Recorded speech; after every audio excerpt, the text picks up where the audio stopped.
سلامونه ستړي مشئ وخت مو په خیر تاسې ته له زیر نیوز 24 څخه د نن ورځې د مهمو خبرونو ټولګې ته ښه راغلاست یو. نن شنبه د 1405 هجري لمریز کال د اپریل په 20مه چې د 2026 زیږدیز کال د اپریل 18 سره برابره ده. تاسې ته له زیر نیوز 24 څخه د هیواد مهم خبرونه وړاندې کوم، خو په سر کې د مهمو خبرونو سرټکي. د تاجکستان ولسمشر او د ټولیز امنیت تړون سازمان سرمنشي لیدنه دواړو د افغانستان د وضعیت په اړه خبرې کړي. د اروپایي ټولنې له لوري هرات کې پر ملکي وګړو برید غندنه. اروپایي ټولنې هرات کې پر ملکي وګړو پرونی ترهګریز برید غندلی. او کابل ښاروالۍ ویلي چې په تیرو 4 کلونو کې 450 کیلومتره سړکونه جوړ شوي دي. اوس هم بشپړ خبرونه. د تاجکستان ولسمشر او د ټولیز امنیت تړون سازمان سرمنشي د افغانستان د وضعیت په اړه خبرې کړي. د تاجکستان ولسمشر امام علي رحمان له طالب بیک مصادیکوف سره په لیدنه کې د سیمې د وضعیت په ځانګړي ډول د تاجکستان او افغانستان ترمنځ د پولې د امنیت پر پیاوړتیا او په دې برخه کې د ګډو پروګرامونو پر پلي کېدو ټینګار کړی. په دغه لیدنه کې یاد پروګرامونه د منځنۍ اسیا د هیوادونو د ثبات لپاره مهم بللي او په دې برخه کې د همکاریو پر دوام ټینګار کړی. هیرودینوي چې له دې وړاندې د روسیې د ملي امنیت شورا منشي د تاجکستان او افغانستان پوله د ټولیز امنیتي تړون د سازمان د غړو هیوادونو لپاره د امنیتي ننګونو اصلي مرکز بللی و. اروپایي ټولنې هرات کې پر ملکي وګړو پرونی ترهګریز برید غندلی.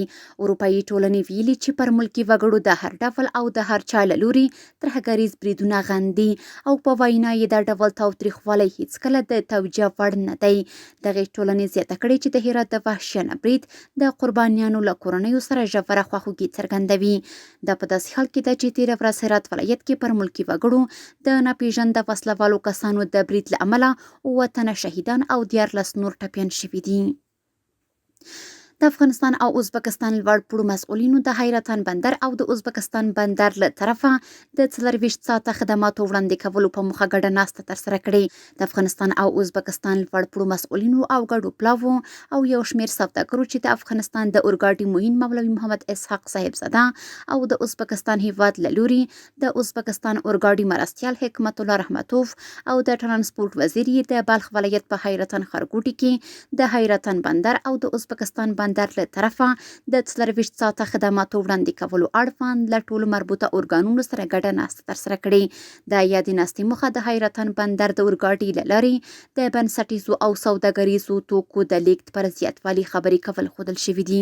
د مسؤلینو په وینا د دواړو لوریو ترمنځ د حیرتان بندر خدمتونو پر 24 ساعته کولو هوکړه کړې چې په دې کار سره به سوداګرو او ولس ته په یو شمېر برخو کې نورې اسانتیاوې رامنځته، ترانسپورتي خدماتو او انتقالاتو په برخه کې به زیاتوالی راشي، لابراتواري خدماتو ته به په اسانۍ لاسرسی زیات او همدارنګه د واګونونو زیاتوالی به له 130 څخه شاوخوا 500 او یا هم 200 ته لوړ شي چې د دې کار په ترسره کولو سره به د دواړو هیوادونو د اقتصاد په برخه کې پراخ بدلونونه راشي. کابل ښاروالۍ ویلي چې په تیرو 4 کلونو کې 450 کیلومتره سړکونه جوړ شوي دي. د کابل ښاروالۍ د ښاري او چاپیریالي خدمتونو مرستیال مولوي خالد سجستاني د حکومت د اطلاعاتو او رسنیو په مرکز کې د یوه خبري کنفرانس پر مهال د خپلو کړنو او فعالیتونو په اړه رسنیو ته ویلي چې په تیرو 4 کلونو کې په مجموعي ډول څه باندې 450 کیلومتره عمومي او فرعي سړکونه سفالټ، کانکریټ او په تیږو فرش شوي چې د پلنوالۍ کچه یې له 4 څخه تر 15 مترو رسیږي.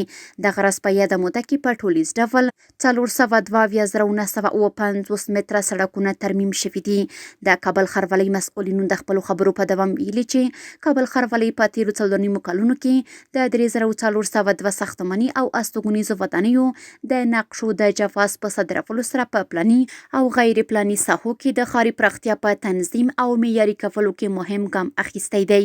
همداراز په یاده موده کې په ټولیز ډول 18515 متره کانالونه جوړ شوي او 6140 متره نور تر کار لاندې دي.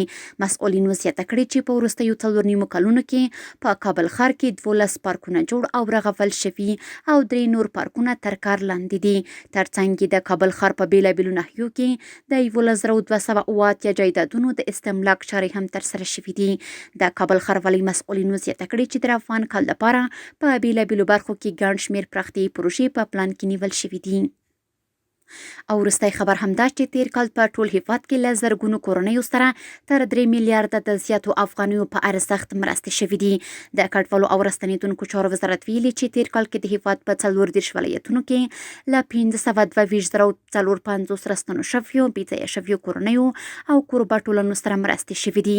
د یاد وزارت په وینا د دغو مرستو مجموعي ارزښت 3 میلیارده 354 میلیونه 14,406 افغانیو ته رسیږي چې راستنو شویو او بېځایه شویو مستحقو کورنیو ته نقدي، خوراکي او غیر خوراکي توکي او د هغوی د نورو لومړنیو اړتیاو پوره کولو لپاره ځانګړې شوي وي. دغه وزارت ویلي چې یادې مرستې په ټول هیواد کې د هغوی د اقتصادي ستونزو کمولو، ملاتړ او د وضعیت ښه کولو په موخه مصرف شوي دي.